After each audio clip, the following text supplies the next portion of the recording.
Kuhu iganes ma vaatan, näen, et teadmistega seotud raskustes inimesed teevad rumalaid otsuseid. Donald Trump, Vladimir Putin, Elon Musk, Xi Jinping kuuluvad ilmselgelt selliste inimeste hulka. Nende otsused on veelgi kahjulikumad, sest nad teevad neid üksi. Neil kõigil on kaks olulist puudust: piiratud haridus ja sügavalt kangekaelne isikus. Sellised omadused on eriti kahjulikud majandusjuhtimises. Hariduse puudumine viib põhimõtteliselt ekslike arusaamisteni, samas kui kangekaelsus muudab nad võimetuks vastu võtma mõistlikke nõuandeid, uhkuses klammerdudes oma otsustesse. Täna räägin Hiina majanduse olukorrast, mille on halvasti juhtinud Xi Jinping. Juba selle uue sajandi algusest toetas Hiina majandust suuresti kinnisvarasektor.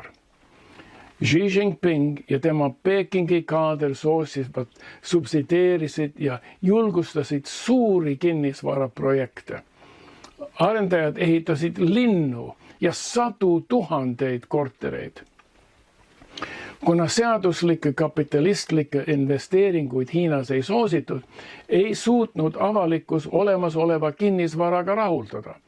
Praktiliselt kõik kiirustasid investeerima kinnisvarasse, sest seda peeti kindlaks investeeringuks. Kinnisvara väärtus näis igavesti kasvavat. On oluline rõhutada, et kinnisvara arendusettevõtted Hiinas polnud kunagi seaduslikud ettevõtted, pigem olid need pettused. Kinnisvara arendajad kindlustasid pankadelt ja omavalitsustelt tohutuid summasid raha altkäemaksude ja lõpetamata korterite müügiga sularahas pahaaimamatule talupoegadele. Lubatud korterite müügist saadud tulu kasutati maksevõime demonstreerimiseks teistele pankadele ja teistele omavalitsustele, et tsüklit korrata.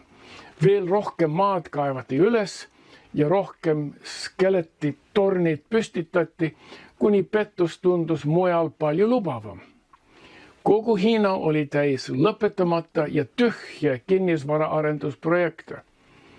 Xi Jinping ja tema kommunistliku partei kaaslased said hariduse Mao Zedongi kultuurirevolutsiooni ajal, mis ei valmistanud neid ette sellise pettuse ettekujutamiseks. Kui lääne ajakirjandusele sai selgeks, et Hiina kinnisvaraarendus on taastumatutes võlgades, olid petturid pankadest ja avalikkusest varastatud raha välismaistesse maksuparadiidisesse ekspatrieerinud. Alles siis mõistsid Xi Jinping ja tema kaaslased, et Hiina kinnisvaraarendajad olid kurjategijad võlgades. Siis Xi Jinping kehtestas poliitika, mis piiras kinnisvaraarendust ja laenamist ja kinnisvarabuum külmutati, kuni see lõpuks majanduse kokku kukutas. Kuigi loodetakse, et poliitilised juhid õpivad oma vigadest ja hindavad oma võimeid ümber, pole see kunagi nii. Pärast kinnisvara krahhi on Pekingi majandusteadlased leidnud majandusarenguks uue imerohi ja need on autotööstused. Juba praegu moodustab autode tootmine umbes 10% Hiina SKT-st. Sa võid teada mõnda Hiina autobrändi, kuid üllatav on teada, et Hiinas on üle 200 autobrändi. Kui suudad nimetada isegi 10, tead rohkem kui enamik. Üheks kiire Hiina autobrändide kasvu põhjuseks on Hiina juhtpositsioon elektrisõidukite tootmises. Hiina on olnud elektriautode arendamise esirinnas, tootes akusid selliste ettevõtetele nagu Tesla ja veendudes, et elektriautod on autoturu tulevik.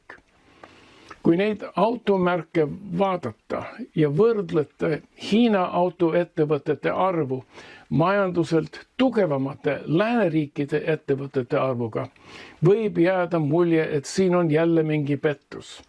ja sul oleks õigus seda arvata. Lähenen selle jutule ühe Hongkongi kogemusega. Kunagi olin abis Irene Laule, kellele kuulus Trahvuvabrik. Irenal oli palju alltöövõtjaid, sealhulgas värvikas isikus nimega Tay.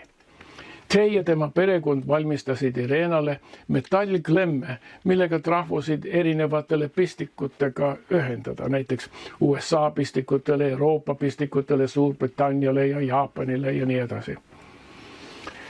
Irene Lau alltöövõtu leping nägi ette tasumise 30 päeva jooksul pärast tellitud osade tarnimist. Tehile tekitas see 30 päeva maksuviivitus raskusi palkade maksmisel ja tooraine ostmisel. Tema lahendus oli kasutada hilisema kuupäevaga pangatšekke. Ta pakkus peaaegu kõigile võimalust osta tema isiklikku pangatšekki märkimisväärse allahindlusega. Näiteks pakkus ta täna oma tšekki, mille nimiväärtus võis olla $1000, aga tasumiskuupäev oleks 30 päeva pärast. Sellise tšeki võis pakkuda täna $900 sularaha eest. Oli loonud endale primitiivse tarneahela rahastamise süsteemi oma tšekkide äriga. Tänapäeval on tarneahela rahastamine levinud ametlikult pankades, mis rahastavad paljusid tööstusharusid, eriti silmapaistvalt Xi Jinpingi autoettevõtteid Hiinas ja kõige häbematumalt nende peamine autotootja BYD. BYD ja mõned teised suuremad Hiina autotootjad kasutavad potentsiaalset riskantset tarneahela finantseerimist. BYD, nagu paljud suured ettevõtted, kasutab kommertsarvete tasumiseks paberit. Need paberid toimivad võlakirjadena, lubades maksta teatud aja pärast, näiteks 9 kuu pärast, kuigi tehniliselt on maksetähtaeg 3 kuud. See võimaldab BYD-l oma raha kauem hoida endale ja kasutada ise enne maksmist. Kuid sellised pikad maksetähtajad koormavad autotehaste tarnijaid, kes vajavad käibekapitali. Nad peavad sageli oma raha pikka aega ootma. BYD võimaldab tarnijatele suure kommertsarveid väiksemateks tükeldada. See lihtsustab algsel tarnijal oma tarnijatele maksmist ja nii edasi ahelas.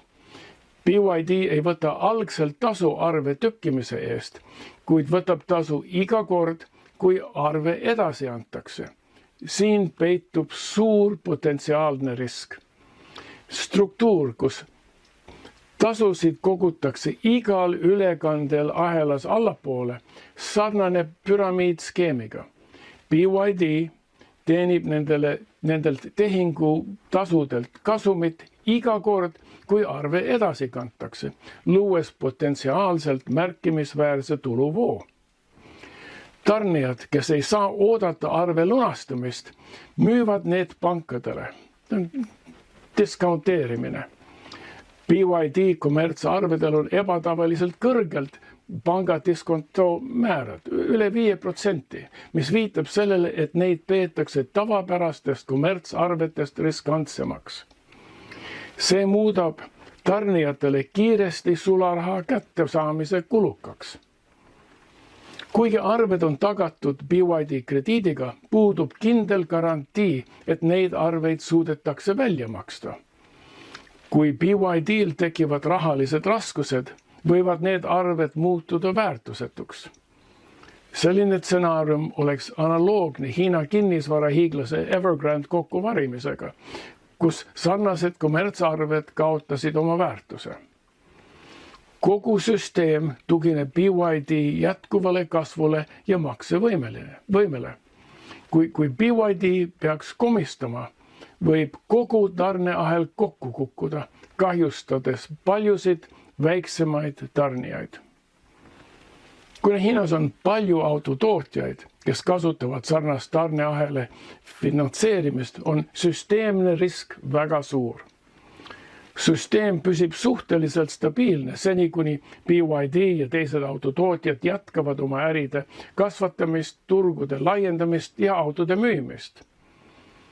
Probleem seisneb aga selles, et Xi Jinpingil ja Hiina kommunistliku partei juhtidel on piiratud arusaam sellest, kuidas tarneahela finantseerimine toimib ja millised süsteemsed riskid sellega kaasnevad.